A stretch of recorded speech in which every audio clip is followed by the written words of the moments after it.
Hello, Geometry Mischief Yuge, and for this lesson today, we're going to talk about triangle similarity, and more specifically, what something is called angle-angle similarity.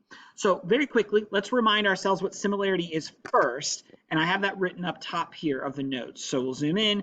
Similarity, by definition, is when corresponding angles are going to be equal and corresponding sides are proportional.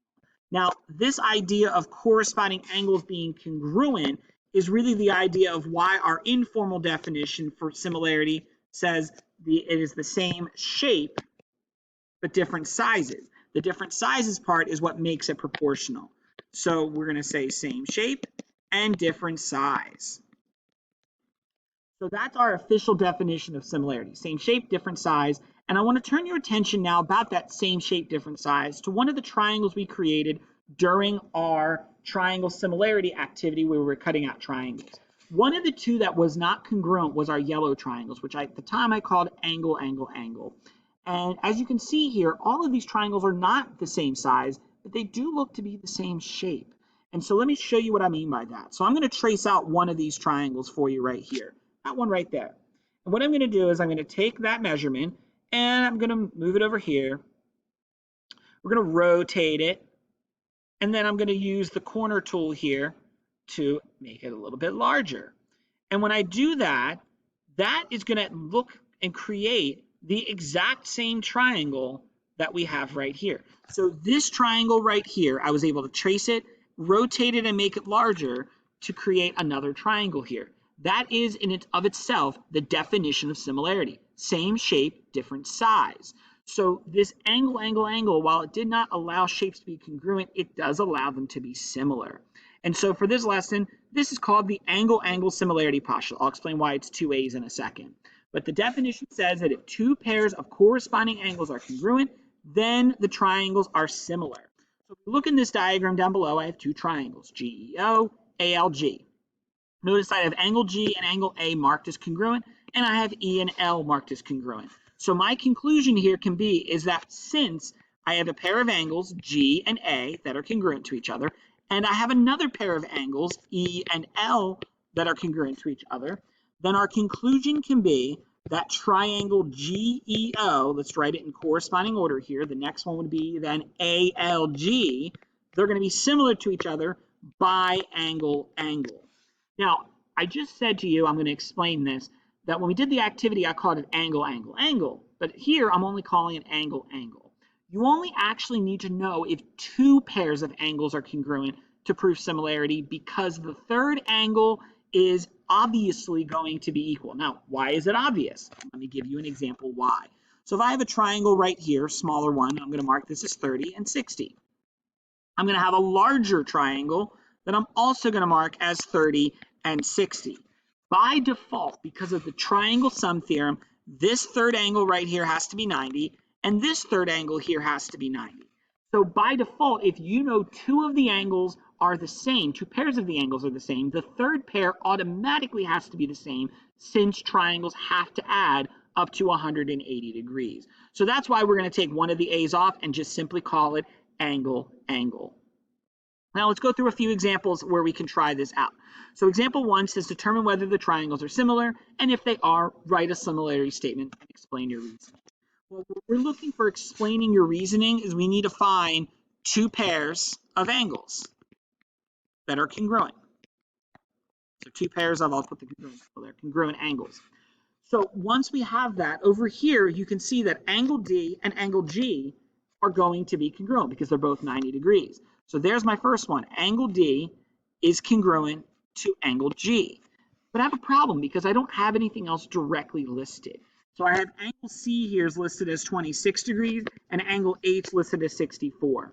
So what are we going to do about that? Well, because of the triangle sum theorem, I can go ahead and take 180 minus 64 minus 90. And when I do that, this angle K has to be 26 degrees. And that, my friends, is going to be that second pair of angles that we're looking for. Angle C and angle K are going to be the same. Now, H and E will be as well, so you could have done this that way as well.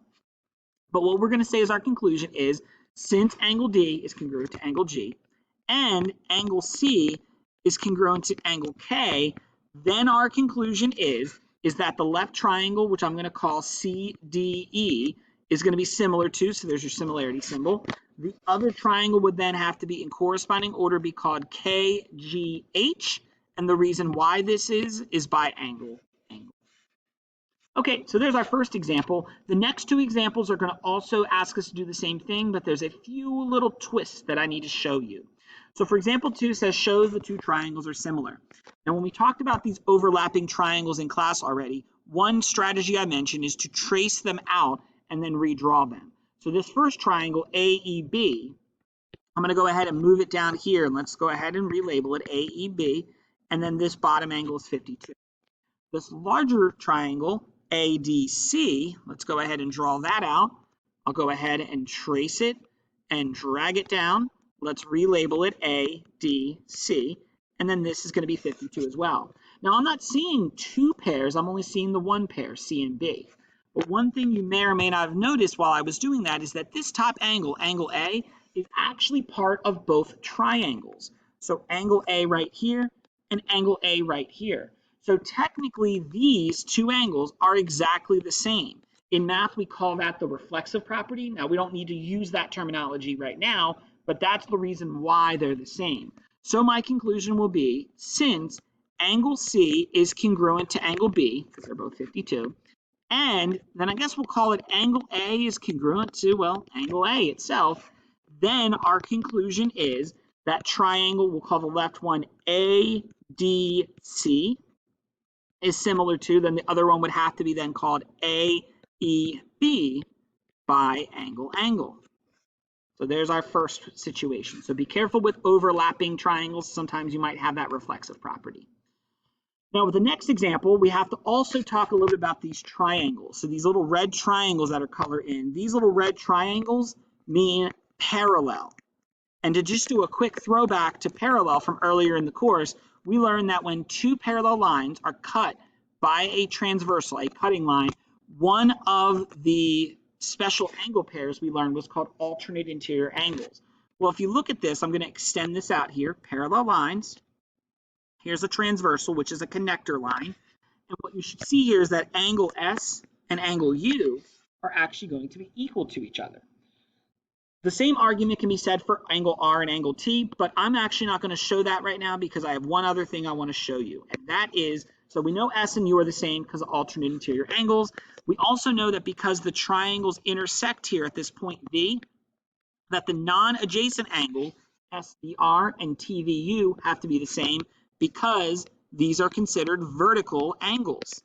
And so we have another conclusion. There's two angles. We know these are going to be similar. And so my conclusion will be, since angle S is congruent to angle U, that's because of alternate interior angles, and angle, now I guess we'll have to call this SVR, is congruent to angle TVU, there's our two pairs, then our conclusion can be that triangle SVR, so red, black, not marked, is similar to triangle U, which is red, V, which is black, T, which is not marked, so UVT by angle.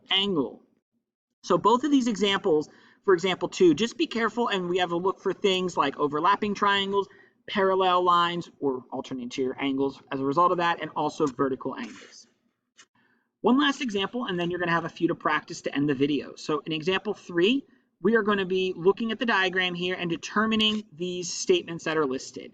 So when we look at this one, we're going to see first off that since angle A and angle D are the same, and then angle C and angle F are the same, that these two triangles are indeed similar by angle.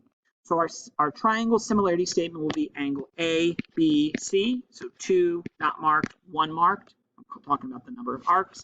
The next shape would have to be called DEF in order to correspond.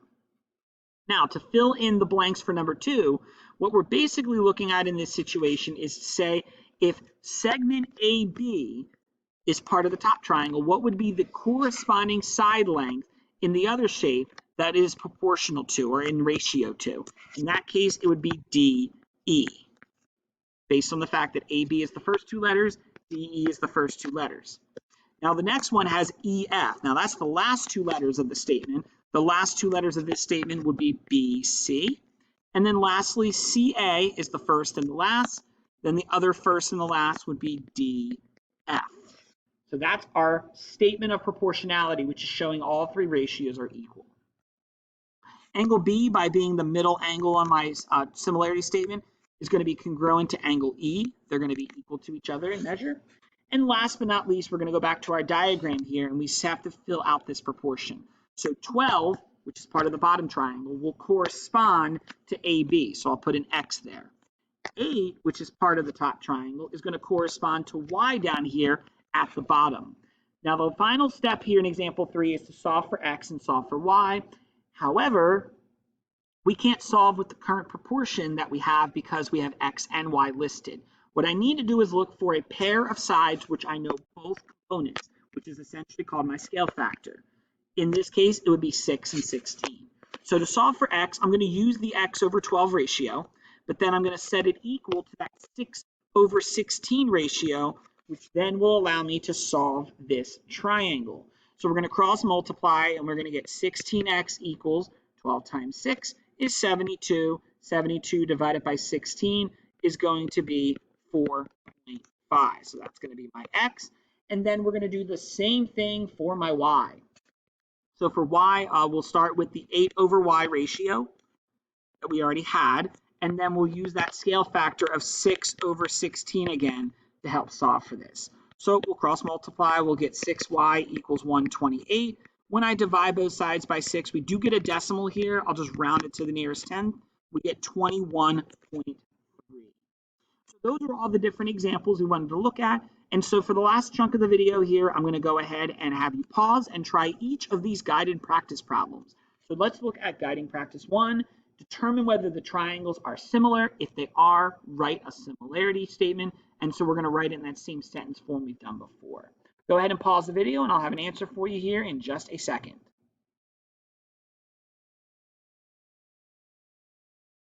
Welcome back. So for guided practice 1A, these are going to be similar by angle because the 88 was directly marked for us. The 50 and the 42 didn't match, but when I used the triangle sum theorem, I noticed that angle A ended up having to be 50. Therefore, angle F being 50 and A being 50 gave me that second pair of angles. You could have done this with G and B if you wanted to, but I wrote since angle A is congruent to angle F and angle C is also congruent to angle H, then the triangles are similar by AA. We ran into a problem with letter B though, because we did have the 55 and that 55, but the angle here is 38, the angle here is 84, so I used the triangle sum theorem to find angle Z. So 180 minus 55 minus 84 gave me 41, and that doesn't match. So there are not two pairs of angles that are congruent, so therefore this is not going to be similar. All right, go ahead and try out guided practice number 2 now. I'll pause the video and I'll have answers here in a split second. Hopefully you've paused and tried it out by now. So let me go ahead and scroll down and let's talk about guided practice number 2. So here are triangles here to the right. CAT by being 74 and 42, and I'll just go ahead and officially mark that this has to be 42 here, and this has to be 64 in order for all of these things to add up correctly. So that is the reason why my statement is CAT is similar to PMO. We go ahead and we use that statement. For example, I'm not going to read them all, but CT is the first and the third. PO then is the first and the third. That is the reason why I wrote that ratio. Since angle P and angle C are both in the first position of my similarity statement, that makes them corresponding angles. The measure of angle M would be 42, as I just showed you over here, by the triangle sum theorem. Lastly, for E, we filled in our proportion with 8 and 17 respectively. Cross multiplied, which I got here, divided by 42.5, and I got an answer of 3.2. And that is the end of the lesson. That is the end of this video. I hope you found the information here helpful. Now I want you to take all this information and jump into some practice problems where you'll have an opportunity to show me some of the same things we've talked about here. Thanks for watching.